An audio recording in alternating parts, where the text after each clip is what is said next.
ದಿವ್ಯವಾಣಿ Divyavani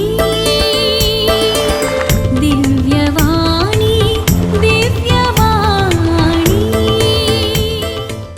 praise the Lord, hallelujah.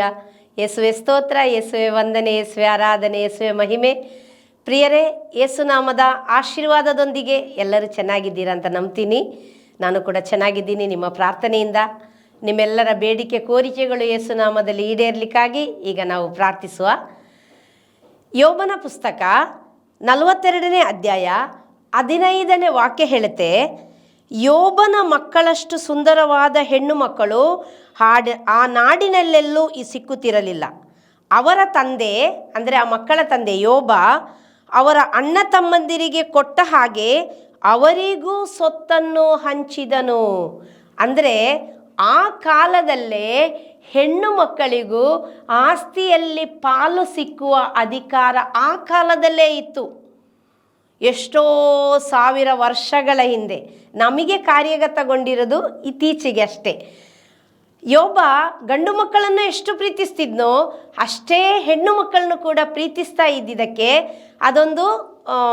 ಒಂದು ಘಟನೆ ಇದು ನಾನು ವಿವರಿಸಿದ್ದು. ಅಂದರೆ ಯೋಬ ಗಂಡು ಮಕ್ಕಳಿಗೆ ಎಷ್ಟು ಆಸ್ತಿ ಕೊಟ್ಟನೋ ಅಷ್ಟೇ ಆಸ್ತಿ ಸಮಪಾಲಾಗಿ ಹೆಣ್ಣು ಮಕ್ಕಳಿಗೆ ಕೂಡ ಹಂಚಿದನು. Praise the Lord, hallelujah. ಇತ್ತೀಚಿನ ದಿನಗಳಲ್ಲಿ ನಾವು ತುಂಬ ನೋಡ್ತೇವೆ ಲಿಂಗ ತಾರತಮ್ಯ. ಅಂದರೆ ಸಿಟಿ ಕಡೆ ಸ್ವಲ್ಪ ಕಡಿಮೆ, ನಾನು ಸೋಷಿಯಲ್ ಮೀಡಿಯಾದಲ್ಲೆಲ್ಲ ಕೆಲವರು ಹಾಕೋದು ನೋಡಿದ್ದೇನೆ, ಹೆಣ್ಣು ಮಕ್ಕಳು ಹುಟ್ಟುವುದು ಭಾಗ್ಯವಂತರ ಮನೆಯಲ್ಲಿ ಮಾತ್ರ ಅಂತ. ಅಂದರೆ ಕೆಲವು ಕುಟುಂಬಗಳಲ್ಲಿ ಕೆಲವು ಇದರಲ್ಲಿ ಗಂಡು ಮಕ್ಕಳು ಮಾತ್ರ ಇರ್ತಾರೆ. ಅದು ಏನು ಮಾಡೋಕ್ಕಾಗಲ್ಲ, ಅದು ದೇವರ ಪ್ಲ್ಯಾನ್, ದೇವರ ಯೋಜನೆ. ಆದರೆ ಕೆಲವು ವರ್ಷಗಳ ಹಿಂದೆ ತನಕ ಹೆಣ್ಣು ಮಗು ಗರ್ಭಧರಿಸಿದಾಗ ಅದನ್ನು ಹೋಗಿ ಸ್ಕ್ಯಾನಿಂಗ್ ಮೂಲಕ ಲಿಂಗ ಪತ್ತೆ ಹಚ್ಚಿ ಯಾವ ಜೆಂಡರ್ ಅಂದರೆ ಗಂಡುನ ಹೆಣ್ಣುನ ಅಂತ ಪತ್ತೆ ಹಚ್ಚಿ ಅದನ್ನು ಹೆಣ್ಣು ಮಗು ಆದರೆ ಅಬೋಷನ್ ಮಾಡುವಂತಹ ಒಂದು ಇದಿತ್ತು. ಹಾಗಾಗಿ ಈಗ ನೋಡಿ, ಈಗಿನ ಕಾಲಘಟ್ಟದಲ್ಲಿ ಅಂದರೆ ಈಗ ಮದುವೆ ಪ್ರಾಯಕ್ಕೆ ಬಂದವರಿಗೆ 100 ಮಂದಿ ಹುಡುಗರಿಗೆ 84% ಹುಡುಗಿಯರೇ ಇರೋದು. ಅಷ್ಟು ಶಾರ್ಟೇಜ್. 16% ಹುಡುಗಿಯರು ಶಾರ್ಟೇಜ್. ಮದುವೆಗೆ ಹೆಣ್ಣು ಮಕ್ಕಳು ಸಿಗ್ತಾ ಇಲ್ಲ ಈಗ ಮದುವೆ ಆಗೋವರಿಗೆ. ಆಗ ಹೈಸ್ಕೂಲಿಂದ PU ಇಂದ ಅಲ್ಲಲ್ಲೇ ಸೆಟ್ ಮಾಡಿ ಕೆಲವರು ಬಂದಿರ್ತಾರಲ್ಲ, ಅವ್ರನ್ನ ಬಿಟ್ಟು ಕೆಲವರು ಉಳಿದವರು ಇರ್ತಾರಲ್ಲ ಹುಡುಗರು, ಅವರಿಗೆ ಹುಡುಗಿ ಸಿಕ್ಕೋದು ಈಗ ತುಂಬ ಕಷ್ಟ ಇದೆ. ಅಂದರೆ ಹುಡುಗಿಯರು ಕೆಲವೊಮ್ಮೆ, ನಾನು ಹುಡುಗರು ಓದ್ತಾ ಇಲ್ಲ ಅಂತ ಹೇಳ್ತಾ ಇಲ್ಲ, ನನಗೆ ಲಿಂಗ ತಾರತಮ್ಯ ಇಲ್ಲ, ನನಗೆ ಹೆಣ್ಣು ಮಗು ಇದ್ದಾರೆ ಗಂಡು ಮಗು ಇದ್ದಾರೆ, ಹಾಗಾಗಿ ಹೆಣ್ಣು ಗಂಡು ಎಲ್ಲ ನನಗೆ ಈಕ್ವಲ್, ನನಗೆ ತಾರತಮ್ಯ ಇಲ್ಲ. ನಾನು ಹೇಳ್ತಾ ಇರೋದು ಈಗಿನ ಕಾಲಘಟ್ಟದಲ್ಲಿ ಹುಡುಗಿಯರು ತುಂಬ ಓದ್ತಾರೆ, ತುಂಬ ಹೈಯರ್ ಎಜುಕೇಷನ್ ಹೋಗ್ತಾರೆ. ಈಗ ಇತ್ತೀಚೆಗೆ ಹುಡುಗರು ಕೂಡ ಓದ್ತಾ ಇದ್ದಾರೆ. ಅಂದರೆ ನನ್ನ ಮಕ್ಕಳ ಏಜ್ ಇದರಲ್ಲಿ ಈಗ ಮದುವೆ ಪ್ರಾಯಕ್ಕೆ ಬಂದಿದ್ದಾರಲ್ಲ, ಅದರಲ್ಲಿ ಹುಡುಗಿಯರು ತುಂಬ ಓದಿರ್ತಾರೆ, ಹುಡುಗರು ಕೆಲವೊಮ್ಮೆ ಹೆಚ್ಚು ಓದಿರಲ್ಲ. ಆಗ ಹುಡುಗಿಯರು ಹೇಳ್ತಾರೆ, ನಾನು ತುಂಬ ಓದಿದ್ದೀನಿ, ಇಷ್ಟು ಓದದ ಹುಡುಗ ನನಗೆ ಬೇಡ, ನನ್ನ ಈಕ್ವಲ್ ಇಲ್ಲದ ಹುಡುಗ ನನಗೆ ಬೇಡ ಅಂತ. ಹಾಗಾಗಿ ಮದುವೆಗೆ ಕೂಡ ಸರಿಯಾದ ಪ್ರಮಾಣದಲ್ಲಿ ಶೇರ್ ಆಗ್ತಾ ಇಲ್ಲ, ಆ ರೇಷ್ಯೋ ಕರೆಕ್ಟ್ ಬರ್ತಾ ಇಲ್ಲ.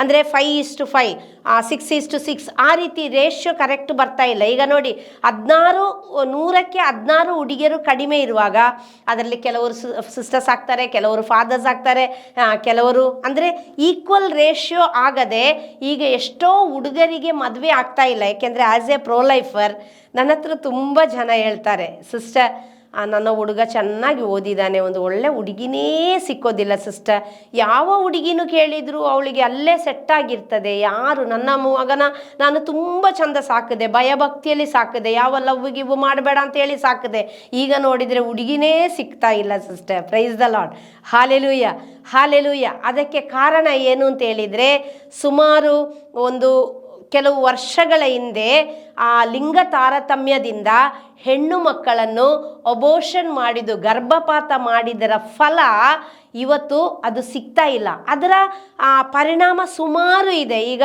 ಸರಿಯಾದ ವಯಸ್ಸಿಗೆ ಮದುವೆ ಆಗದೆ, ಅಥವಾ ನಾವು ಲಿಂಗ ತಾರತಮ್ಯದಿಂದ ಹೆಣ್ಣನ್ನು ಗಂಡನ್ನು ಈಕ್ವಲ್ ಆಗಿ ಸಮಾನವಾಗಿ ಬೆಳೆಸದೆ, ಹೆಣ್ಣು ಮಕ್ಕಳು ಮನೆ ಕೆಲಸ ಮಾಡಬೇಕು, ಹೆಣ್ಣು ಮಕ್ಕಳು ಹೀಗಿರಬೇಕು, ಹೆಣ್ಣು ಮಕ್ಕಳು ಹಾಗಿರಬೇಕು, ಹೆಣ್ಣು ಮಕ್ಕಳು ತಲೆ ಎತ್ತಿ ಮಾತಾಡಬಾರ್ದು, ನೆಗಾಡಬಾರ್ದು, ಹೆಣ್ಣು ಮಕ್ಕಳು ನೆಗಾಡೋದು ಹೊರಗಡೆ ಕೇಳಬಾರ್ದು. ಸಿಟಿ ಕಡೆ ಇಲ್ಲ, ಈಗಲೂ ಹಳ್ಳಿ ಕಡೆ ಇದೆಲ್ಲ ಇದೆ. ಏಕೆಂದರೆ ನನಗೆ ಗೊತ್ತಿದೆ, ನಮ್ಮನ್ನೆಲ್ಲ ಸಾಕಿದ ರೀತಿ, ಈಗಲೂ ಕೆಲವು ಕುಟುಂಬಗಳಲ್ಲಿ ಸಾಕ್ತಾ ಇರುವ ರೀತಿ.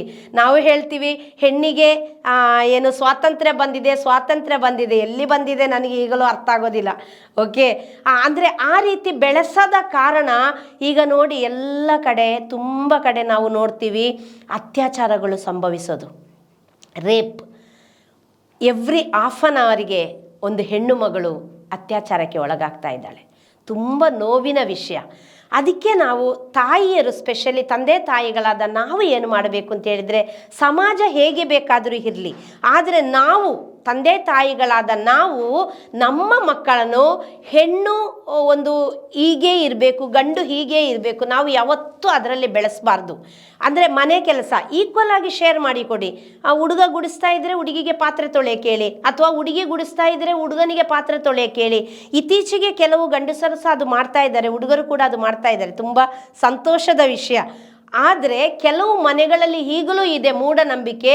ಹುಡುಗರು ಹಿಡುಗುಲು ಹಿಡ್ಕೊಂಡು, ಅಂದರೆ ಹಿಡುಸುಡಿ ಅಂತ ಹೇಳ್ತಾರೆ, ಬ್ರೂಮ್, ಹಿಡುಗುಲು, ಏನೋ ಪೊರಕೆ ಏನೋ ಹೇಳ್ತಾರೆ, ಅದನ್ನು ಹಿಡಿದು ಮನೆ ಗುಡಿಸಿದ್ರೆ ಹುಡುಗನ ಆಯುಷ್ಯ ಕಡಿಮೆ ಆಗ್ತದೆ ಅಂತ ಹೇಳುವ ಮೂಢನಂಬಿಕೆಯಲ್ಲಿ ಜನ ಈಗಲೂ ಇದ್ದಾರೆ.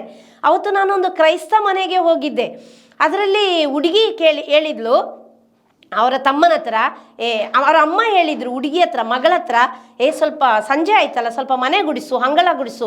ಆಗ ಅವಳು ಹೇಳಿದ್ದು, ನನಗೆ ನಾಳೆ ಎಕ್ಸಾಮ್ ಇದೆ, ನನಗೆ ಇವತ್ತು ಆಗೋದಿಲ್ಲ, ನಿಮ್ಮ ಮಗನ ಹತ್ರ ಹೇಳಿ, ಅವನು ಮಾಡಿದರೆ ಏನು ಕಡಿಮೆ ಆಗಲ್ಲಲ್ಲ. ಹೌದಲ್ಲ ಸಿಸ್ಟರ್ ಅಂತ ಕೇಳಿದ್ಲು ನನ್ನ ಹತ್ರ ಹುಡುಗಿ. ನಾನು ಹೇಳಿದೆ, ಹೌದಮ್ಮ, ಯಾರು ಬೇಕಾದ್ರೆ ಯಾವ ಕೆಲಸ ಬೇಕಾದ್ರೂ ಮಾಡ್ಬೋದು. ಆಗ ಅವ್ರ ಅಮ್ಮ ಹೇಳಿದರು, ಮಗನ ಕೈಯಲ್ಲಿ ಗುಡಿಸಿಸೋದಾ, ಅವನ ಆಯುಷ್ಯ ಕಡಿಮೆ ಆಗ್ತದೆ. ನಾನು ಕೇಳಿದೆ, ಅದು ಎಲ್ಲಿ ಬರೆದಿದೆ, ಯಾವ ಪುಸ್ತಕದಲ್ಲಿ ಇದೆ ಅಮ್ಮ? ಇಲ್ಲ, ನಮ್ಮ ಅಮ್ಮ ನಮ್ಮ ಅಜ್ಜಿ ಎಲ್ಲ ಹೇಳಿದ್ದು ಕೇಳಿದ್ದೇನೆ, ಹುಡುಗರು ಗುಡಿಸಬಾರ್ದು ಅಂತ. ಆಗ ಕಾಲದಲ್ಲಿ ಸುಮಾರು ಮಕ್ಕಳಿದ್ರು, ಒಂದು ಕುಟುಂಬದಲ್ಲಿ 12-15 ಮಕ್ಕಳೆಲ್ಲ ಇರುವಾಗ, ಅಪರೂಪಕ್ಕೆ ಒಂದು ಗಂಡು ಮಗು ಹುಟ್ಟುವಾಗ ಮುದ್ದು ಮಾಡಿ ಅದನ್ನು ಮುದ್ದೆ ಮಾಡಿ, ಹಾಗೆ ಏನೋ ಅಜ್ಜಿಯರು ತಾಯಿಯರು ಹಾಗೆ ಹೇಳಿರ್ಬೋದು. ಈಗ ಅದಿಲ್ಲ. ಹುಡುಗನೂ ಎಲ್ಲ ಕೆಲಸ ಮಾಡಲಿ, ಹುಡುಗಿನೂ ಎಲ್ಲ ಕೆಲಸ ಮಾಡಲಿ.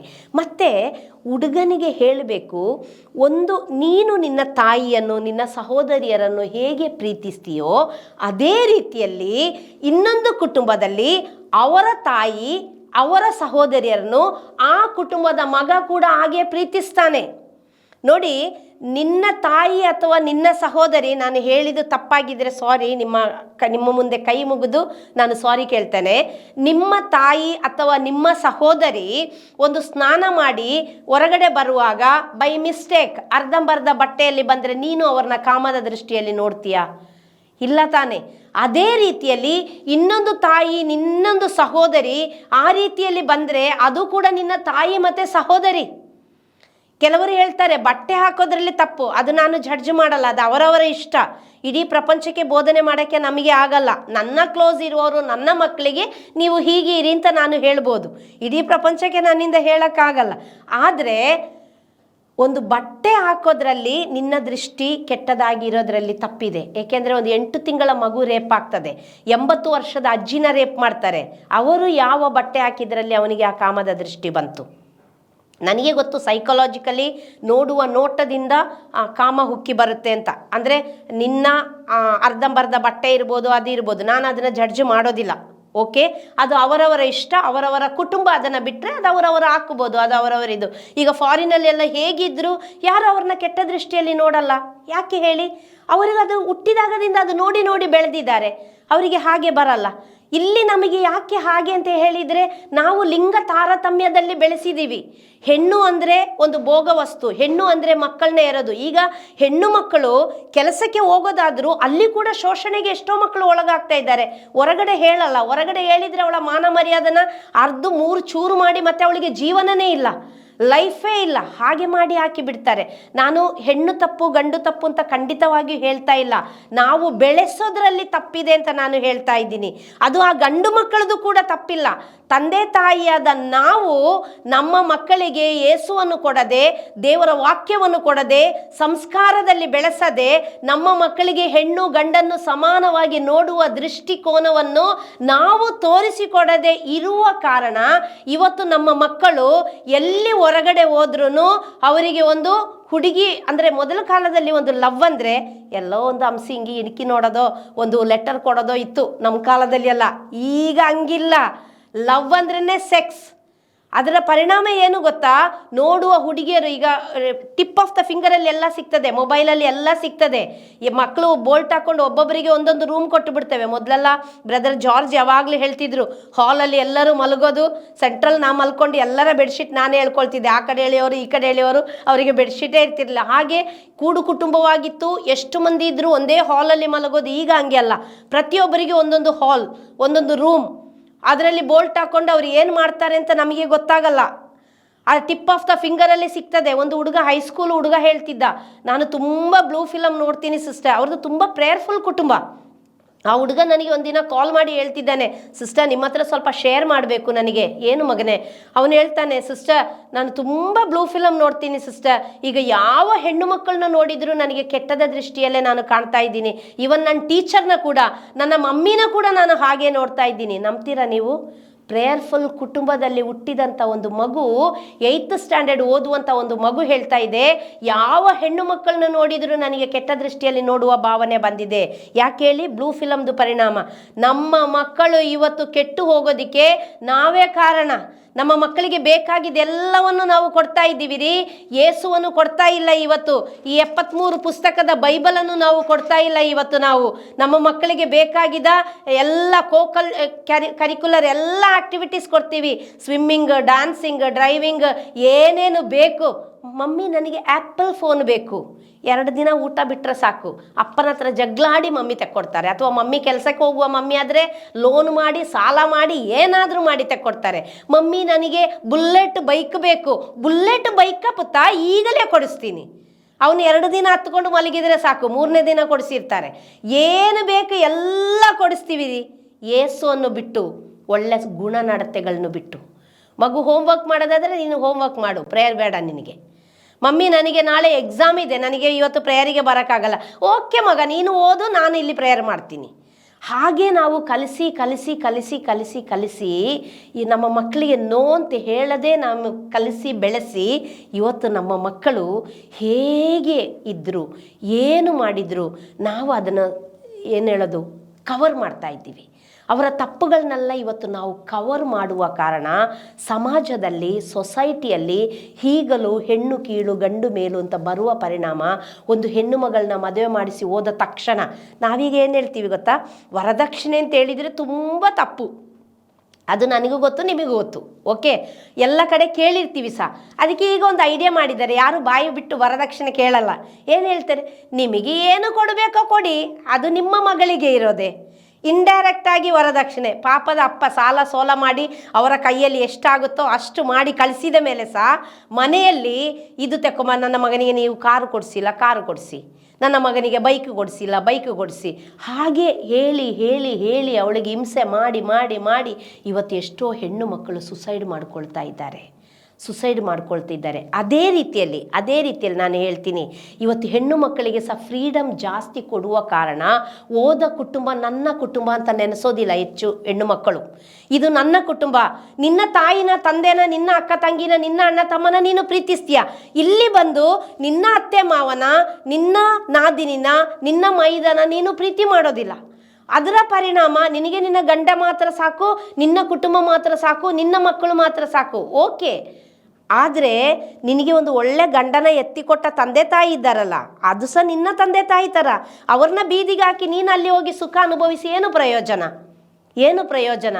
ಹುಡುಗಿ ಇರಲಿ ಹುಡುಗ ಇರಲಿ, ಸ್ವಾತಂತ್ರ್ಯ ಕೊಡುವಾಗ ಈಕ್ವಲ್ ಆಗಿ ಕೊಡಿ, ಶೇರ್ ಮಾಡಿ, 2 ಪ್ರೀತಿನೂ ಈಕ್ವಲ್ ಆಗಿ ತಗೊಂಡೋಗಿ.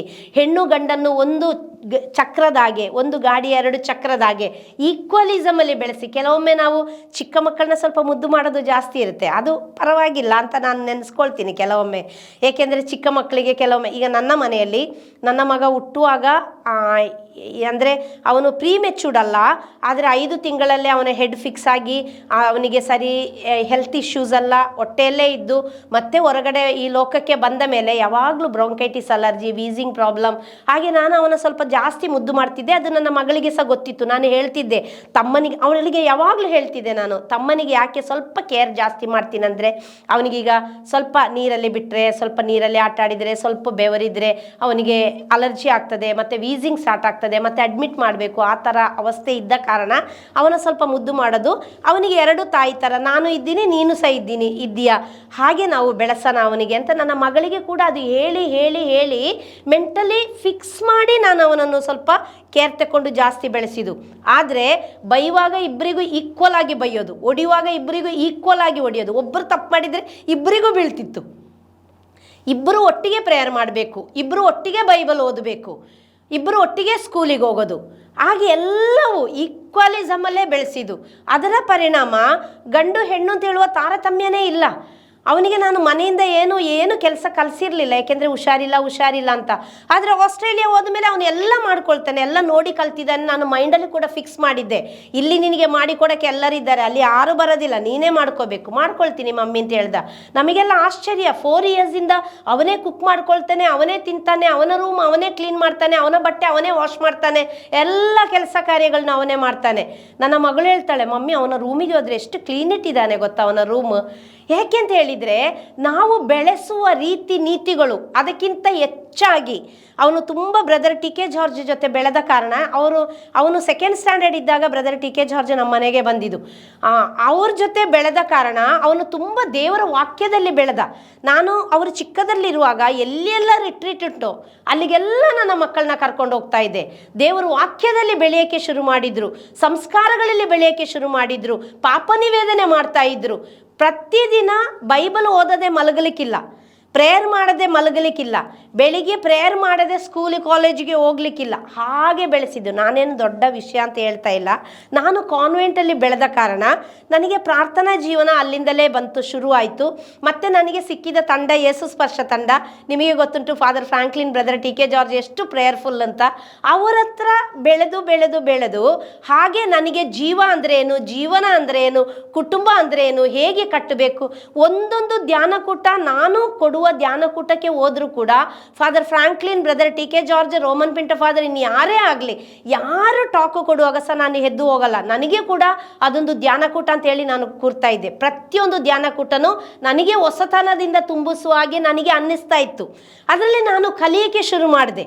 ಅನೇಕ ಗುರುಗಳ ಪ್ರಬೋಧನೆಗಳು ಕೇಳೋಕ್ಕೆ ಶುರು ಮಾಡಿದೆ. ಕುಟುಂಬದಲ್ಲಿ ಮಕ್ಕಳನ್ನ ಹೇಗೆ ಸಾಕಬೇಕು, ತಾರತಮ್ಯ ಇಲ್ಲದೆ, ಪಕ್ಷಪಾತ ಮಾಡದೆ, ಭಿನ್ನಮತ ಮಾಡದೆ ಹೇಗೆ ಸಾಕಬೇಕು ನಾವು, ಹೀಗೆ ನಾನು ಅದನ್ನು ನನ್ನ ಜೀವನದಲ್ಲಿ ನಾನು ನನ್ನ ಹಸ್ಬೆಂಡ್ ಫಾಲೋ ಮಾಡೋಕ್ಕೆ, ನಾವು ಅನುಸರಿಸೋಕ್ಕೆ ಶುರು ಮಾಡಿದ್ವಿ. ಅದರ ಫಲ ನಮ್ಮ ಮಕ್ಕಳನ್ನ ನಾವು ತಾರತಮ್ಯದಲ್ಲಿ ಬೆಳೆಸಿಲ್ಲ. ಅದೇ ನನ್ನ ಪ್ರೀತಿಯ ಸಹೋದರ ಸಹೋದರಿಯರಾಗಿ ನಿಮಗೆ ಸಹ ನಾನು ಅದೇ ಹೇಳ್ತಾ ಇದ್ದೀನಿ. ಒಂದು ಕುಟುಂಬದಲ್ಲಿ 2 ಹೆಣ್ಣು ಮಕ್ಕಳು, ಒಂದು ಹುಡುಗ. ಓಕೆ, ಅದು ಎಷ್ಟೋ ವರ್ಷ ಆದಮೇಲೆ, 7-8 ವರ್ಷ ಆದಮೇಲೆ ಆ ಹುಡುಗ ಹುಟ್ಟಿದ್ದು. ಆ ಹುಡುಗನ ಎಷ್ಟು ಮುದ್ದಿನಲ್ಲಿ ಸಾಕಿದ್ರು ಅಂತ ಹೇಳಿದರೆ ಪ್ರಿಯರೇ, ಅಷ್ಟು ಮುದ್ದು ಮಾಡಿ ಸಾಕಿದ ಆ ಹುಡುಗ ಅವನಿಗೇನು ಮಾಡಿದರೂ ಸೈ, ಅಪ್ಪ ಅಮ್ಮ ಏನು ಅವನ ಖಂಡಿಸೋದೇ ಇಲ್ಲ. ಹೆಣ್ಣು ಮಕ್ಕಳು ನನಗೆ, ಆ ಫ್ಯಾಮಿಲಿ ನನಗೆ ತುಂಬ ಕ್ಲೋಸ್. ಆ ಹೆಣ್ಣು ಮಕ್ಕಳು ಯಾವಾಗಲೂ ಹೇಳೋದು, ಸಿಸ್ಟರ್ ನಮ್ಮ ಅಪ್ಪ ಅಮ್ಮನಿಗೆ ಸ್ವಲ್ಪ ಬುದ್ಧಿ ಹೇಳಿ, ಅವನಿಗೇನು ಮಾಡಿದ್ರು ಇವರು ಸರಿ ಸರಿ ಸರಿ ಅಂತ ಹೇಳ್ತಿದ್ದಾರಲ್ಲ, ಒಂದು ದಿನ ಅವನಿಂದ ಇವರು ಅನುಭವಿಸ್ತಾರೆ, ಆಗ ಇವರು ಗೊತ್ತಾಗ್ತದೆ ಅಂತ ಹೇಳ್ತಿದ್ರು. ನಾವು ಒಂದು ಕುಟುಂಬಕ್ಕೆ ಹೋದರೆ ಎಷ್ಟು ಹೇಳ್ಬೋದು ಅಷ್ಟೇ ಹೇಳ್ಬೋದು, ಮತ್ತು ಉಳಿದಿದ್ದು ಅವರಿಗೆ ಬಿಟ್ಟಿದ್ದಲ್ವಾ. ನಾವು ಹೋಗೋದು ಪ್ರೀತಿ ಮಾಡೋಕ್ಕೆ, ಅಲ್ಲದೆ ನಾವು ಫೋನ್ ಆಗಲಿ ಅಥವಾ ಅವರ ಅಲ್ಲಿಗೆ ಹೋಗಲಿ, ಅವರು ನಮ್ಮಲ್ಲಿಗೆ ಬರಲಿ, ನಾವೇನು ತುಂಬ ಅವರಿಗೆ ಬುದ್ಧಿ ಮಾತು ಹೇಳಿ ನೀವು ಹಿಂಗೇ ಇರಿ ಹಾಗೇ ಇರಿ ಅಂತ ಹೇಳೋಕ್ಕೆ ನಾವು ಯಾರೂ ಅಲ್ಲ. ಅದು ಅವರವರ ಇಷ್ಟ ಅಲ್ವಾ. ಆ ರೀತಿ ಆಗಿದ ಹುಡುಗ ಅವನು ಓದುವ ಸ್ಕೂಲಿಗೆ ನಾನು ಒಂದು ದಿನ ಟಾಕ್ ಕೊಡೋಕ್ಕೆ ಹೋಗಿದ್ದೆ, ಕಾಮನ್ ಟಾಕ್ ಕೊಡೋಕ್ಕೆ ಹೋಗಿದ್ದೆ. ಅವರ ಟೀಚರ್ ಹೇಳ್ತಾರೆ, ಸಿಸ್ಟರ್ ನೀವು ಹೇಳಿದ ಟಾಕ್ ಎಷ್ಟು ನಮಗೆ ತಾಗಿತ್ತು ಅಂತ ಹೇಳಿದರೆ, ಸೇಮ್ ಸಿಸ್ಟರ್ ನಮ್ಮಲ್ಲಿ ಒಬ್ಬ ಹುಡುಗ ಇದ್ದಾನೆ, ತಲೆ ತಿಂದಾಕುವಷ್ಟು ಅಪ್ಪ ಅಮ್ಮನಿಗೆ ಕರೆದು ಅವನು ಈ ರೀತಿ ಮಾಡ್ತಾ ಇದ್ದಾನೆ ಅಂದರೆ, ಚಿಕ್ಕ ಮಗ ಅಲ್ವಾ, ದೊಡ್ಡದಾಗುವಾಗ ಸರಿ ಆಗ್ತಾನೆ ಅಂತ ಹೇಳಿದರು. ಏನು ಮಾಡಬೇಕು ಅಂತ ನನಗೆ ಗೊತ್ತಾಗ್ತಾ ಇಲ್ಲ, ಸಾಧ್ಯವಾದರೆ ನೀವೊಂದು ಕೌನ್ಸಿಲಿಂಗ್ ಮಾಡಿ ಅಂತ ಹೇಳಿದರು. ನೋಡಿದರೆ ಯಾವ ಫ್ಯಾಮಿಲಿ ನನಗೆ ಕ್ಲೋಸ್ ಇದೆಯೋ ಅದೇ ಫ್ಯಾಮಿಲಿದು ಹುಡುಗ 5th ಸ್ಟ್ಯಾಂಡರ್ಡ್. ಅವನು ಏನು ಹೇಳಿದ್ದಾನೆ ಗೊತ್ತಾ, ಅವನು ಹೊರಗಡೆ ವಾಶ್ರೂಮಿಗೆ ಬಿಟ್ಟಾಗ 2 ಪೀರಿಯಡ್ ಆದಮೇಲೆ 1 ಪೀರಿಯಡ್ ವಾಶ್ರೂಮಿಗೆ ಬಿಡ್ತಾರಲ್ಲ ಹೊರಗಡೆಗೆ, ಟಾಯ್ಲೆಟಿಗೆ ಮಕ್ಕಳನ್ನ. ಆಗ ಇವನು ಒಂದು ಹುಡುಗಿ ಹತ್ರ ಹೋಗಿ ಹೇಳಿದ್ದಾನೆ, ನಮಗೆ ಅಪ್ಪ ಅಮ್ಮನ ಆಟ ಆಡೋಣ ಅಂತ. ಯಾಕೆ ಹೇಳಿ? ಮೊಬೈಲ್. ಅವನು ಏನು ಮಾಡಿದರೂ ಕುಟುಂಬದಲ್ಲಿ ತಿದ್ದಿಲ್ಲಲ್ಲ ಅಪ್ಪ ಅಮ್ಮ, ಅದರ ಪರಿಣಾಮ ಆ ಹುಡುಗಿ ಹೋಗಿ ಅವರ ಅಪ್ಪ ಅಮ್ಮನಿಗೆ ಹೇಳಿದ್ಲು, ಈ ಹುಡುಗ ಹೀಗೆ ಹೇಳ್ದ. ಆ ಹುಡುಗಿಗೆ ಸಹ ಎಲ್ಲ ಗೊತ್ತುಂಟು. ಯಾಕೆ ಹೇಳಿ? ಅವಳು ಸಹ ಮೊಬೈಲ್ ನೋಡ್ತಾಳೆ 24 ಗಂಟೆ. ಅವರ ಅಪ್ಪ ಅಮ್ಮ ಬಂದು ಮಿಸ್ಸಿಗೆ, ಅವರು ತುಂಬ ಎಜುಕೇಟೆಡ್, ಅವರಪ್ಪ, ಆ ಹುಡುಗಿದು ಅಪ್ಪ ಡಾಕ್ಟ್ರು, ಅವರಮ್ಮ ಲಾಯರ್. ಅವರು ಬಂದು ಟೀಚರಿಗೆ ಕಂಪ್ಲೇಂಟ್ ಮಾಡಿದರು, ನಮಗೆ ಇದಕ್ಕೆ ಆ್ಯಕ್ಷನ್ ತಗೊಳ್ಳೋಕ್ಕೆ ಬರ್ತದೆ, ಅವರ ಅಪ್ಪ ಅಮ್ಮನ ಕರೆಸಿ ಹೇಳೋಕ್ಕೆ ಬರ್ತದೆ, ಆದರೆ ಇದು ಸ್ಕೂಲಲ್ಲಿ ಸಂಭವಿಸಿದ ಕಾರಣ ನಿಮ್ಮ ಮುಖಾಂತರ ಇದನ್ನು ತಿದ್ದಕ್ಕೆ ಬಯಸ್ತೀನಿ ಅಂತ ಹೇಳಿದರು ಅವರ ಅಪ್ಪ ಅಮ್ಮ. ಆ ಹುಡುಗನಿಗೆ ಕೌನ್ಸ್ಲಿಂಗ್ ಮಾಡುವಾಗ ಆ ಹುಡುಗ ಹೇಳ್ತಾನೆ, ಅವನು ಸಪ್ರೇಟ್ ಮಲಗೋದು, ಅವನು ಸಾಯಂಕಾಲ ಹೋಮ್ವರ್ಕ್ ಮಾಡ್ತಾನೋ ಇಲ್ವೋ 24 ಗಂಟೆ ಮೊಬೈಲ್, ರಜೆ ಇದ್ದರೆ ಆ ಮೊಬೈಲಲ್ಲಿ ಎಲ್ಲ ನೋಡಿದ್ದಾನೆ. ಅವನಿಗೆ ಜೀವ ಅಂದರೆ ಏನು, ಜೀವನ ಅಂದರೆ ಏನು ಎಲ್ಲ ಗೊತ್ತಿದೆ. ಓಕೆ, ಅದರ ಪರಿಣಾಮ ಅವನು ಮಾಡ್ತಾ ಇರೋದು ಹೀಗೆ. ಈಗ ಅವನು ನನ್ನ ಹತ್ರ ಹೇಳೋದು, ನನಗೀಗ ಹುಡುಗಿಯರಲ್ಲಿ ಇಂಟ್ರೆಸ್ಟ್ ಇಲ್ಲ, ಹುಡುಗರಲ್ಲಿ ಇಂಟ್ರೆಸ್ಟ್. ನಾನು ಕೇಳಿದೆ, ಏನು ಹುಡುಗರಲ್ಲಿ ಇಂಟ್ರೆಸ್ಟಾ? ಹೌದಾ ಸಿಸ್ಟರ್, ನಿಮಗೆ ಗೊತ್ತಿಲ್ಲ, ಈಗ ಹುಡುಗ ಮದುವೆ ಆಗ್ತಾರೆ, ಹುಡುಗಿ ಮದುವೆ ಆಗ್ತಾರೆ. ನಾನು ದೊಡ್ಡವನಾದಮೇಲೆ ಹುಡುಗನನ್ನೇ ಮದುವೆ ಆಗೋದು. ನನ್ನೊಬ್ಬ ಫ್ರೆಂಡ್ ಇದ್ದಾನೆ, ಅವನನ್ನೇ ನಾನು ಮದುವೆ ಆಗೋದು. ಪರಿಣಾಮ ನೋಡಿ, ಮೊಬೈಲ್ ಮುದ್ದು ಮಾಡಿ ಅಪ್ಪ ಕೊಡಿಸಿದ್ದು 5ನೇ ಕ್ಲಾಸ್ ಹುಡುಗನಿಗೆ. ಕೊರೋನಾ ಬಂತಲ್ಲ, ಆ ಟೈಮಲ್ಲಿ ಹುಡುಗನಿಗೆ ಪ್ರಾಜೆಕ್ಟ್ ವರ್ಕ್ ಇದೆ ಅಂತ ಒಳ್ಳೆ ಒಂದು ಆ್ಯಪಲ್ ಮೊಬೈಲ್ ಕೊಡಿಸಿದ್ರು. ಅದರ ಪರಿಣಾಮ ಪ್ರಾಜೆಕ್ಟ್ ಮಾಡುವ ಬದಲು ಮಗ ಇನ್ನೊಂದು ಕಲಿಯೋಕ್ಕೆ ಶುರು ಮಾಡ್ದ. ಅದರ ಪರಿಣಾಮ 5ನೇ ಕ್ಲಾಸ್ ಓದುವ ಹುಡುಗ ಹೇಳ್ತಾ ಇದ್ದಾನೆ, ನನಗೀಗ ಹುಡುಗಿಯರ ಮೇಲೆ ಇಂಟ್ರೆಸ್ಟ್ ಇಲ್ಲ. ಅದು ನಾನು ಸುಮ್ಮನೆ ತಮಾಷೆಗೆ ಹೇಳಿದ್ದು ಆ ಹುಡುಗಿ ಹತ್ರ, ನನಗೆ ಹುಡುಗರ ಮೇಲೆ ಇಂಟ್ರೆಸ್ಟ್. ನೋಡಿ, ಹುಡುಗಿ ಮದುವೆ ಆಗೋದು. ದೇವರು ಆದಾಮ್ ಅವ್ವಳನ್ನು ಸೃಷ್ಟಿ ಮಾಡಿದ್ದು, ಒಂದು ಗಂಡು ಹೆಣ್ಣನ್ನು ಒಟ್ಟಿಗೆ ಸೃಷ್ಟಿ ಮಾಡಿ, ನೀವು ಮದುವೆ ಸಂಸ್ಕಾರದಲ್ಲಿ ಒಟ್ಟಿಗೆ ಸೇರಿ ಮಕ್ಕಳನ್ನೇ ಎತ್ತು ಆಶೀರ್ವಾದ ಹೊಂದಿ.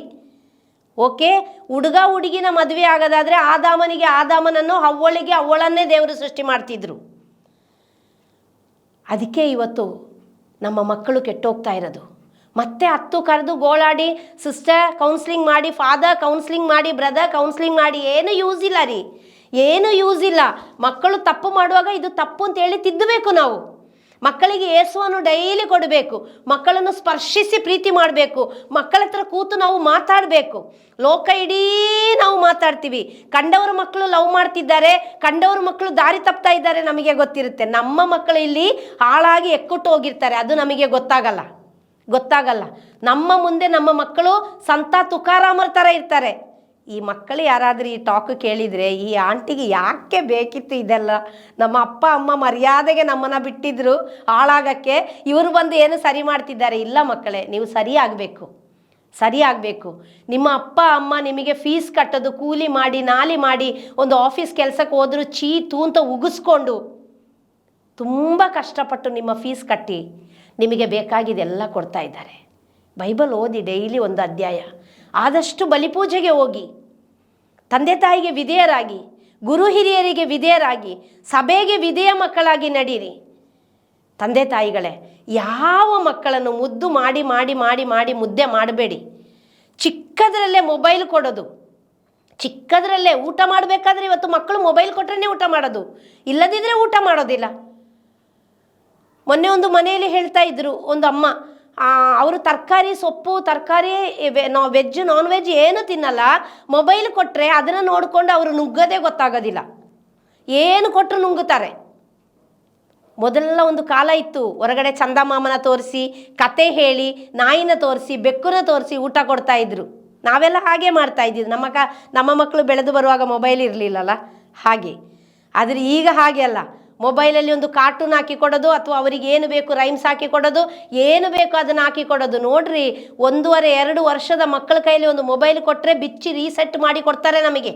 ನಮಗೆ ಏನು ಗೊತ್ತಿಲ್ಲ, ನಮ್ಮ ಮಕ್ಕಳಿಗೆ ಎಲ್ಲ ಗೊತ್ತುಂಟು. ಅದು ಜ್ಞಾನ ತುಂಬ ಒಳ್ಳೆಯದು.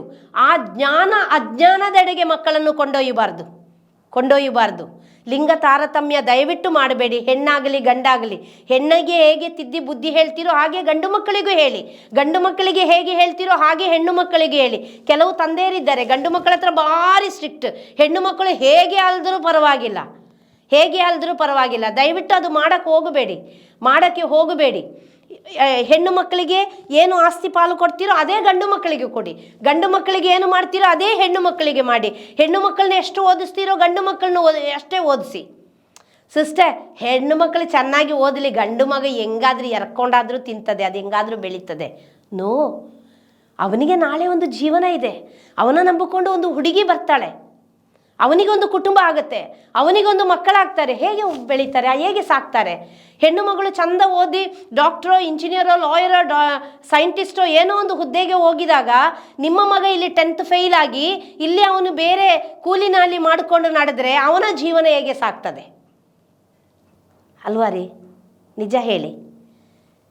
ಅದಕ್ಕೆ ಒಂದೇ ಉತ್ತರ, ನಿಮ್ಮ ಮಕ್ಕಳಿಗೆ ಯೇಸುವನ್ನು ಕೊಡಿ, ಬೈಬಲ್ ಕೊಡಿ. ಒಂದು ಮಕ್ಕಳ ಕೈಯಲ್ಲಿ ಹೇಗೆ ಮೊಬೈಲ್ ಅದು ಇದು ಇಂಟ್ರೆಸ್ಟಲ್ಲಿ ಕೊಡ್ತೀರೋ ಅವರಿಗೆ ಸ್ವಂತವಾದ ಒಂದು ಬೈಬಲ್ ಕೊಡಿ. ಮಕ್ಕಳ ಓದಕ್ಕೆ ಹೇಳಿ, 1 ಅಧ್ಯಾಯ ಆದರೂ ಓದಕ್ಕೆ ಹೇಳಿ ಡೈಲಿ. ಬೆಳಿಗ್ಗೆ ಎದ್ದ ತಕ್ಷಣ ಮಕ್ಕಳಿಗೆ ಶಿಲುಬೆ ಗುರ್ತಾಕಿ ಎದ್ದೇಳಕ್ಕೆ ಹೇಳಿ, ಪ್ರೇಯರ್ ಮಾಡಿ ಎದ್ದೇಳಕ್ಕೆ ಹೇಳಿ, ಹಾಸಿಗೆಯಿಂದಲೇ ಎದ್ದೇಳಕ್ಕೆ ಹೇಳಿ. ಮಕ್ಕಳನ್ನ ಎದ್ದೇಳಿಸುವಾಗ ಕೂಡ ಸಮಾಧಾನವಾಗಿ ಎಬ್ಬಿಸಿ. ಆ ದಿನ ಸುಂದರವಾಗಿರಬೇಕು ಮಕ್ಕಳಿಗೆ. ಊಟ್ ಎದ್ದೇಳು ಹಾಗಿಲ್ಲ, ಗೆಡಪ್ ತಳ್ಳೋದು ದೂಡೋದು ಹಾಗಿಲ್ಲ. ಅವರು ಸ್ವಲ್ಪ ಉರುಳಾಡ್ತಾರೆ, ಸ್ವಲ್ಪ ಎದ್ದೇಳಕ್ಕೆ ಕಳ್ಳತನ ಮಾಡ್ತಾರೆ. ಮಕ್ಕಳೇ, ಎಷ್ಟು ದೊಡ್ಡವರಾದರೂ ಮದುವೆ ಪ್ರಾಯಕ್ಕೆ ಬಂದರೂ ನಮ್ಮ ಮಕ್ಕಳು ನಮಗೆ ಮಕ್ಕಳೇ. ಸ್ವಲ್ಪ ಪ್ರೀತಿಯಲ್ಲಿ ಅಪ್ಪಿಕೊಂಡು, ಎದ್ದೇಳು ಮಗು, ಲೇಟಾಯಿತು, ಕಾಲೇಜಿಗೆ ಹೋಗಬೇಕು, ಸ್ಕೂಲಿಗೆ ಹೋಗಬೇಕು, ಡ್ಯೂಟಿಗೆ ಹೋಗಬೇಕು, ಎದ್ದೇಳು ಬಂಗಾರ. ಮಕ್ಕಳನ್ನ ಮುದ್ದು ಮಾಡೋದಂದರೆ ಪ್ರೀತಿ ಮಾಡಿ. ಏನು ತಪ್ಪು ಮಾಡಿದರೂ ಅದನ್ನು ತಿದ್ದದಾಗೆ ಒಂದು ದಾರಿ ತಪ್ಪಿಸಿ ಬೆಳೆಸೋದಲ್ಲ.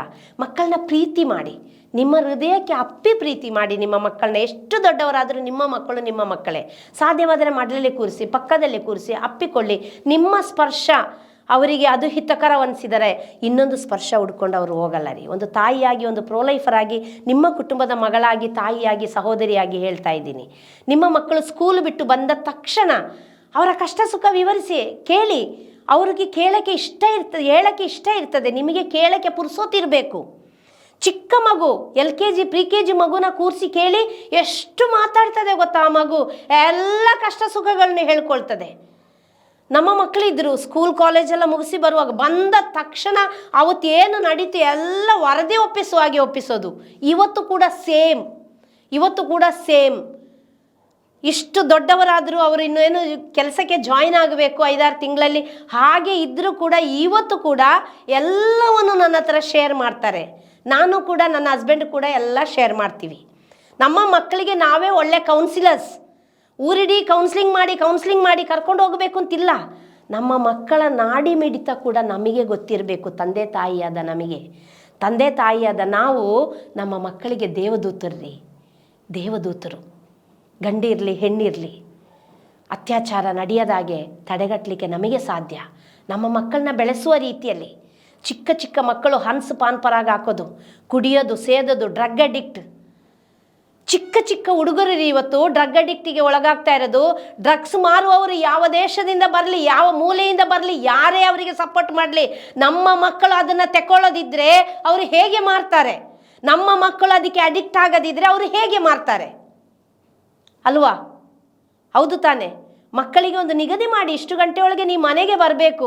ಮಕ್ಕಳು ಎಲ್ಲಿ ಮಲಗ್ತಾರೆ, ಯಾವ ಫ್ರೆಂಡ್ಸ್ ಜೊತೆ ಸೇರ್ತಾ ಇದ್ದಾರೆ, ಅವರು ಹೋದಾಗ ಏನು ಮಾಡ್ತಾ ಇದ್ದಾರೆ ನಮಗೆ ಗೊತ್ತಿರಬೇಕು. ದೇವರ ಕರುಣೆಯಿಂದ ನಾನು ಯಾವಾಗಲೂ ಕೈ ಎತ್ತಿ ಬೇಡ್ತಿದ್ದೆ ಆ್ಯಸ್ ಎ ಪ್ರೊಲೈಫರ್. ನನ್ನ ಮಕ್ಕಳು ದಾರಿ ತಪ್ಪಿ ಹೋಗಬಾರ್ದು, ಒಂದು ಲವ್ ಅಫೇರಿಗೆ ಒಳಗಾಗಬಾರ್ದು. ಯೇಸುವೆ, ನಿಮ್ಮ ಕರುಣೆಯುಳ್ಳ ಕರಗಳಲ್ಲಿ ನನ್ನ ಮಕ್ಕಳನ್ನು ಬಂಧಿಸಿರಿ, ನಿಮ್ಮ ರಕ್ತದ ಕೋಟೆ ಒದಿಸಿ ಕಾಪಾಡಿರಿ. ಯಾವಾಗಲೂ ಪ್ರೇಯರ್ ಮಾಡ್ತಾ ಇದ್ದೆ. ದುಶ್ಚಟಕ್ಕೆ, ದುರ್ಗುಣಕ್ಕೆ ಒಳಗಾಗಬಾರ್ದು, ಅಕಾಲಿಕ ಮರಣಕ್ಕೆ ತುತ್ತಾಗಬಾರ್ದು. ಯೇಸುವೆ, ನಿಮ್ಮ ವಾಗ್ದಾನಗಳಿಂದ ನನ್ನ ಮಕ್ಕಳನ್ನು ತುಂಬಿಸಿರಿ. ದಿನಾ ಕೈ ಮೇಲೆ ಹಾಕಿ. ನನಗೆ ಒಂದು ಸುಮಾರು ವರ್ಷದ ಹಿಂದೆ ನನ್ನ ಮಗ 2nd ಸ್ಟ್ಯಾಂಡರ್ಡ್ ಇದ್ದ, ಮಗಳು 5th 6th ಇದ್ಲು ಕಾಣ್ತದೆ. ಅವರಿಬ್ಬರಿಗೆ 3.5 ವರ್ಷ ಡಿಫ್ರೆನ್ಸ್. ಆಗ ಬ್ರದರ್ TK ಜಾರ್ಜ್ ಒಂದಿನ ಹೇಳಿದರು, ನನ್ನ ಮಗಳು ಹೇಳಿದ್ಲು ನನಗೆ, ಅವಳು ಚಿಕ್ಕದ್ರಿಂದ ಹೇಳ್ತಿದ್ಲು ನಾನು ಡಾಕ್ಟರ್ ಆಗಬೇಕು ಅಂತ. ಆಗ ನಾನು ಹೇಳ್ತಿದ್ದೆ, ದೇವರಿಗೆ ಅಸಾಧ್ಯ ಯಾವುದಿಲ್ಲ, ಆದರೆ ಫಿನಾನ್ಷಿಯಲ್ ಆಗಿ ನಮ್ಮ ಕೈಯಲ್ಲಿ ಏನೂ ಇಲ್ಲ, ಅದೆಲ್ಲ ಆಗೋದು ದೇವರ ಕರುಣೆಯಿಂದ ಮಾತ್ರ. ಆಗ ಬ್ರದರೇ ಹೇಳ್ತಾ ಇದ್ರು, ಪ್ರತಿದಿನ ಮೊಣಕಾಲು ಊರಿ ಬೆಳಿಗ್ಗೆ ಎದ್ದ ತಕ್ಷಣ ಕೈ ಮೇಲೆ ಹಾಕಿ ನಿನ್ನ ಮಕ್ಕಳನ್ನು ಸಮರ್ಪಿಸಿ ನೀನು ಪ್ರಾರ್ಥಿಸು ಮಂಜು, ನಿನ್ನ ಮಕ್ಕಳನ್ನ ದೇವರು ಬೆಳೆಸ್ತಾರೆ, ನಿನ್ನ ಮಕ್ಕಳನ್ನು ದೇವರು ನಡೆಸ್ತಾರೆ. ಅಷ್ಟು ವರ್ಷದಿಂದ, ಒಂದು 14-15 ವರ್ಷದಿಂದ ಪ್ರಿಯರೇ, ನಾನು ಅದು ಇವತ್ತಿಗೂ ನಾನು ಅದು ಮಾಡ್ತಾ ಇದ್ದೀನಿ. ಮೊಣಕಾಲೂರಿ ಕೈ ಮೇಲೆ ಹಾಕಿ ಬೆಳಿಗ್ಗೆ ಎದ್ದ ತಕ್ಷಣ ನನ್ನ ಮಕ್ಕಳನ್ನು, ನನ್ನ ಕುಟುಂಬವನ್ನು ಸಮರ್ಪಿಸ್ತಿದ್ದೇನೆ. ಅದರ ಫಲ ಏನಾಯಿತು ಗೊತ್ತಾ? ನನ್ನ ಮಗ ಇವತ್ತು ಆಸ್ಟ್ರೇಲಿಯಾದಲ್ಲಿ ಓದ್ತಾ ಇದ್ದಾನೆ. ನಿಮಗೆ ಗೊತ್ತು, ಆಸ್ಟ್ರೇಲಿಯಾದಲ್ಲಿ ಚಿಕ್ಕ ಚಿಕ್ಕ ಶಾಪುಗಳಲ್ಲೂ ಸಹ ಕುಡಿಯೋಕ್ಕೆ ಸಿಗ್ತದೆ. ಓಕೆ, ವಿದೇಶದಲ್ಲಿ ನಮಗಿಲ್ಲಿ ಟೀ ಕಾಫಿ ಸಿಗುವ ರೀತಿಯಲ್ಲಿ. ಅವನಿಗೆ ಆ ಟೀ ಕಾಫಿ ಕುಡಿದ್ರೂ ತಲೆನೋವು ಬರ್ತದೆ. ಏನಾದರೂ ಬೀಡಿ ಸಿಗರೇಟ್ ಯಾರಾದರೂ ಸೇರೋದು ಆ ಸ್ಮೆಲ್ ತೆಕ್ಕೊಂಡ್ರು ಅದ್ರ ಪಕ್ಕದಲ್ಲಿ ಇದ್ದರೂ ತಲೆನೋವು ಬರ್ತದೆ. ಯಾರಾದರೂ ಕುಡಿತಾ ಇದ್ದರೆ ಆ ಸ್ಮೆಲ್ ಬಂದರೂ ಅವನಿಗೆ ತಲೆನೋವು ಬರ್ತದೆ. ಅದು ನಾನು ನೆನೆಸ್ತೀನಿ, ಅದು ದೇವರು ಮಾಡಿದ್ದು. ಓಕೆ, ದೇವರು ಅವನನ್ನು ಆ ರೀತಿ ಆಶೀರ್ವದಿಸಿದ್ರು. ಇಲ್ಲದಿದ್ದರೆ ಅಲ್ಲಿ ಅವನು ಏನಾದರೂ ಮಾಡಿದ್ರೆ ನನಗೆ ಗೊತ್ತಾಗ್ತದ?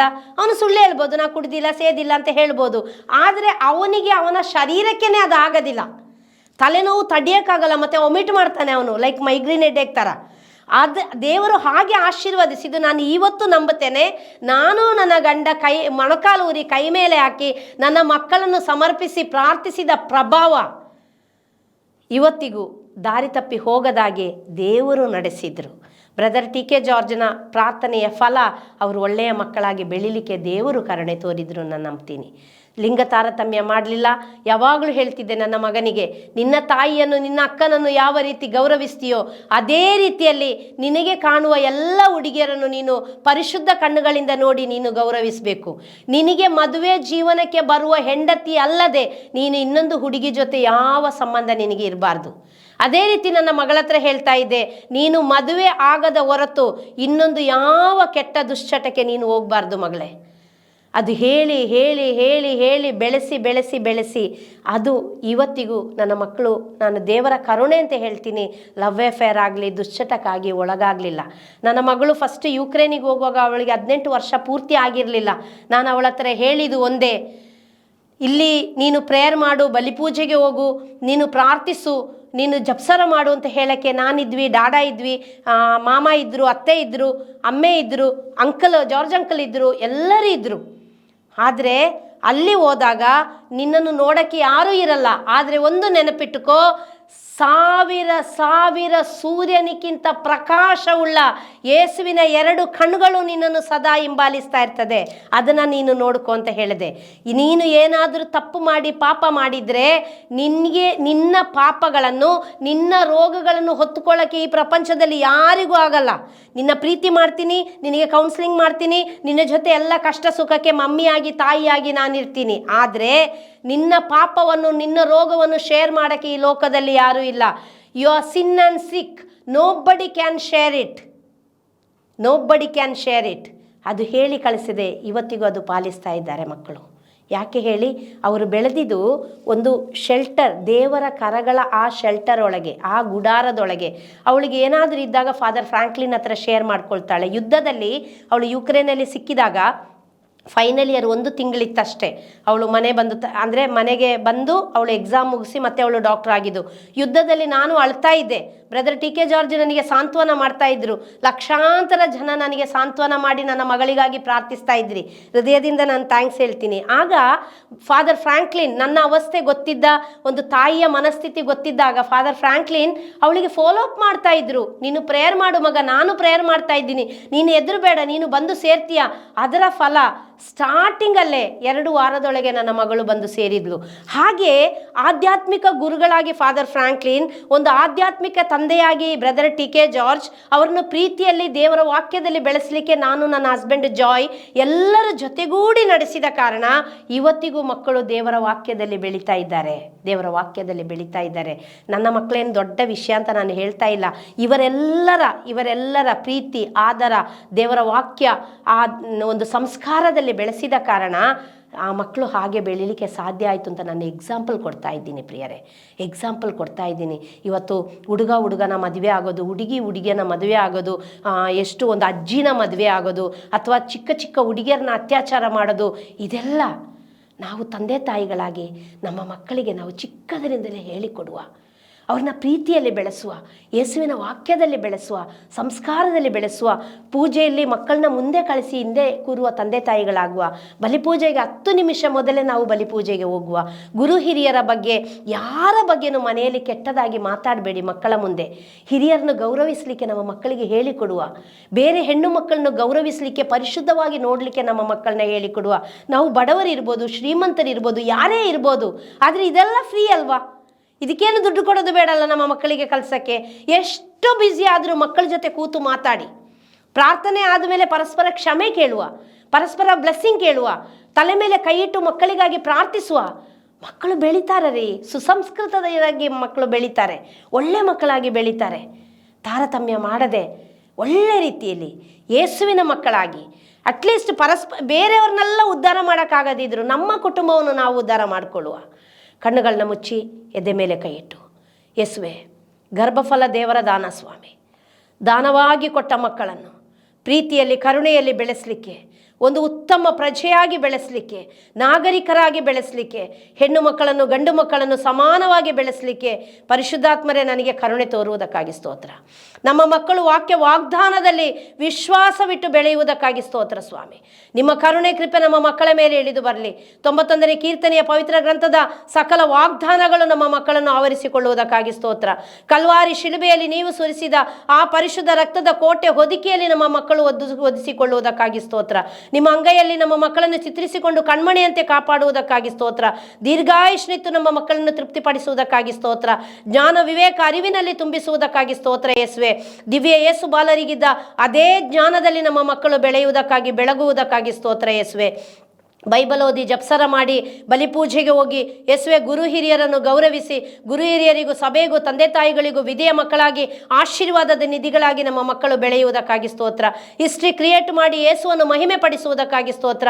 ಈ ಸದಾ ಯೇಸು ನಾಮಕ್ಕೆ ಸ್ತೋತ್ರ ಮಾಡುತ್ತಾ ಸಾಕ್ಷಿ ಮಕ್ಕಳಾಗಿ ಬೆಳೆಯುವುದಕ್ಕಾಗಿ ಸ್ತೋತ್ರ. ಎಲ್ಲ ಅಂಧಕಾರ ಶಕ್ತಿಗಳಿಂದ, ದುರ್ಗುಣ ದುರಭ್ಯಾಸಗಳು, ಮಾಟಮಂತ್ರದ ಶಕ್ತಿಗಳು, ಎಲ್ಲ ನೆಗೆಟಿವ್ ಎನರ್ಜಿಗಳಿಂದ, ನೆಗೆಟಿವ್ ಫ್ರೆಂಡ್ ಸರ್ಕಲಿಂದ ಯೇಸುವೆ ಎಲ್ಲ ಕೆಟ್ಟದರಿಂದ, ಅಕಾಲಿಕ ಮರಣದಿಂದ, ಪ್ರಕೃತಿ ವಿಕೋಪಗಳಿಂದ, ಆಕ್ಸಿಡೆಂಟ್ಗಳಿಂದ, ದುರ್ಮರಣಗಳಿಂದ, ದುಶ್ಚಟಗಳಿಂದ ನಮ್ಮ ಮಕ್ಕಳನ್ನು ಬಿಡುಗಡೆಗೊಳಿಸಿ ಕಾಪಾಡುವುದಕ್ಕಾಗಿ ಸ್ತೋತ್ರ. ಯಾವಾಗಲೂ ನಿಮ್ಮ ರಕ್ತದ ಕೋಟೆಯಲ್ಲಿ ಬಂಧಿಸಿ ರಕ್ಷಣೆಯಲ್ಲಿ ಒದಿಸಿಕೊಳ್ಳುವುದಕ್ಕಾಗಿ ಸ್ತೋತ್ರ ಯೇಸುವೆ. ಯಾವಾಗಲೂ ನಿಮ್ಮ ಮಾರ್ಗದಲ್ಲಿ ನಡೆಯುತ್ತಾ ಯೇಸುವೆ ನಿಮ್ಮ ಜೀವ ವಾಕ್ಯವನ್ನು ಆಧರಿಸಿ ಜೀವಿಸುವುದಕ್ಕಾಗಿ ಸ್ತೋತ್ರ. ನಮ್ಮ ಮಕ್ಕಳು ಪರಿಶುದ್ಧ ಮಕ್ಕಳಾಗಿ ಬೆಳೆಯುವುದಕ್ಕಾಗಿ ಸ್ತೋತ್ರ ಯೇಸುವೆ. ನಮ್ಮ ಮಕ್ಕಳು ಮಾದರಿ ಮಕ್ಕಳಾಗುವುದಕ್ಕಾಗಿ ಸ್ತೋತ್ರ. ನಮ್ಮ ಮಕ್ಕಳಿಗೆ ಬೇಕಾದ ಕೆಲಸ ಕಾರ್ಯಗಳನ್ನು ನೀವೇ ಆಶೀರ್ವದಿಸಿ ಕೊಡುವುದಕ್ಕಾಗಿ ಸ್ತೋತ್ರ. ಅವರ ವಿದ್ಯಾಭ್ಯಾಸ ಜೀವಿತ ಭವಿಷ್ಯವನ್ನು ಆಶೀರ್ವದಿಸುವುದಕ್ಕಾಗಿ ಸ್ತೋತ್ರ ಯೇಸುವೆ. ಮಕ್ಕಳಿಗೆ ಬೇಕಾದ ಎಲ್ಲ ಫೀಸ್ ಅನುಕೂಲಗಳು ನೀವೇ ಮಾಡಿಕೊಡುವುದಕ್ಕಾಗಿ ಸ್ತೋತ್ರ ಯೇಸುವೆ. ನಮ್ಮ ಮಕ್ಕಳನ್ನು ಒಳ್ಳೆಯ ಮಕ್ಕಳಾಗಿ ಬೆಳೆಸಲು ತಂದೆ ತಾಯಿಗಳಾದ ನಮಗೆ ಜ್ಞಾನದಲ್ಲಿ ತುಂಬಿಸುವುದಕ್ಕಾಗಿ ಸ್ತೋತ್ರ. ನಮ್ಮಲ್ಲಿರುವ ಎಲ್ಲ ಅಜ್ಞಾನಗಳು ಸುಟ್ಟು ಹೋಗಲಿ, ಲಿಂಗ ತಾರತಮ್ಯ ನೀಗಿ ಹೋಗಲಿ, ಅತ್ಯಾಚಾರಗಳು ಈ ಲೋಕವನ್ನು ಬಿಟ್ಟು ಹೋಗಲಿ, ಗರ್ಭಪಾತ ಈ ಲೋಕವನ್ನು ಬಿಟ್ಟು ಹೋಗಲಿ, ಯುದ್ಧ ಕಲಹ ಕಚ್ಚಾಟಗಳು ನೀಗಿ ಹೋಗುವುದಕ್ಕಾಗಿ ಸ್ತೋತ್ರ. ಇಡೀ ಪ್ರಪಂಚ ಯೇಸುಮಯವಾಗುವುದಕ್ಕಾಗಿ ಸ್ತೋತ್ರ. ನಿಮಗೆ ಸಾಕ್ಷಿಗಳಾಗುವುದಕ್ಕಾಗಿ ಸ್ತೋತ್ರ ಎಂದು 2 ಕರಗಳನ್ನು ಮೇಲಕ್ಕೆತ್ತಿ ಶಕ್ತವಾಗಿ ನಮ್ಮ ಮಕ್ಕಳನ್ನು, ಇಡೀ ಪ್ರಪಂಚದಲ್ಲಿರುವ ಯುವಕ ಯುವತಿಯರನ್ನು, ಪುಟ್ಟ ಮಕ್ಕಳು, ಗರ್ಭಿಣಿ ಸ್ತ್ರೀಯರು, ಮಕ್ಕಳಿಲ್ಲದ ದಂಪತಿಗಳನ್ನು ಸಮರ್ಪಿಸಿ ಸ್ತುತಿ ಮಾಡುವ ಪ್ರಿಯರೇ. Hallelujah, hallelujah, hallelujah, hallelujah, hallelujah, hallelujah, hallelujah, hallelujah.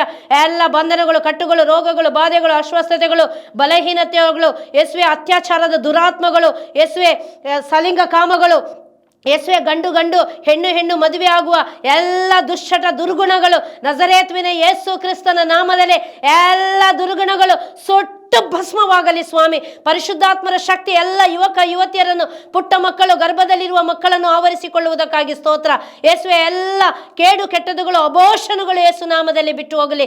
ಜೀವಪರ ಕೆಲಸ ಮಾಡಲು, ಜೀವದ ಆ ಸುವಾರ್ತೆಯನ್ನು ಎತ್ತಿ ಹಿಡಿಯಲು ಪ್ರತಿಯೊಂದು ಮಕ್ಕಳನ್ನು ನೀವು ಕಟ್ಟಿ ಎಬ್ಬಿಸುವುದಕ್ಕಾಗಿ ಸ್ತೋತ್ರ. ಅಮ್ಮ ಮಾತೆಯೇ, ಸಕಲ ಸಂತರೆ, ದೂತರೆ, ಬ್ರದರ್ ಟಿ.ಕೆ. ಜಾರ್ಜ್ ಅವರೇ, ಎಲ್ಲ ಯುವಕ ಯುವತಿಯರಿಗಾಗಿ, ಬೆಳೆದು ಬರುವ ಮಕ್ಕಳಾಗಿ, ಗರ್ಭದಲ್ಲಿರುವ ಮಕ್ಕಳಿಗಾಗಿ ಪ್ರಾರ್ಥಿಸಿರಿ. ತಂದೆಯಾದ ದೇವನೇ, ಯೇಸು ನಾಮದಲ್ಲಿ ಬೇಡಿದ್ದೇವೆ, ಬೇಡಿದನ್ನು ಹೊಂದಿಕೊಂಡಿದ್ದೇವೆ ಎಂದು ವಿಶ್ವಾಸಿಸ್ತೇವೆ ನಮ್ಮ ಜೀವವುಳ್ಳ ತಂದೆಯೇ.